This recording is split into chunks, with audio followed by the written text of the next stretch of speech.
શહેરના ભાયલી વિસ્તારમાં સનફાર્મા રોડ ત્યાં એક જૈન મંદિર આવ્યું છે। ત્યાં રાત્રિના સમયે તસ્કરો ત્રાટક્યા છે, એટલે કે ચોરી કરી છે। આ સમગ્ર જે ઘટના છે તે સીસીટીવી કેમેરામાં કેદ થઈ છે।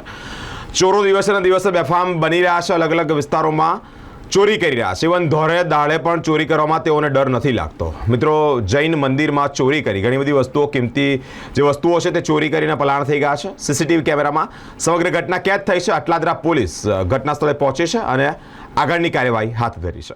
રાત્રિના સમયે જૈન મંદિરમાં તસ્કરો ત્રાટક્યા અને ફેરો કર્યો છે। જૈન મંદિરમાં તસ્કરો દાનપેટી અને અનેક કિંમતી વસ્તુઓ ચોરી કરી અને પલાણ થયા છે। ઘટનાની જાણ થતાં અટલાદરા પોલીસ ઘટના સ્થળે આવી પહોંચી છે અને આગળની તપાસ હાથ ધરી છે। સીસીટીવી કેમેરામાં કેદ થયેલી આ જે ઘટના છે તેમાં એક ચોર બહાર રેકી કરતો હોય અને બીજા બે તસ્કરો મંદિરના ગૃહ સુધી પહોંચી અને ચોરીનો અંજામ આપ્યો છે। અટલાદરા પોલીસે ચોરોને પકડવા ચક્રો ગતિમાન કર્યા છે। સીસીટીવીના આધારે વહેલામાં વહેલી તકે આ ચોરો ઝડપાઈ જાય તે દિશામાં પ્રયાસ હાથ ધરાયા છે।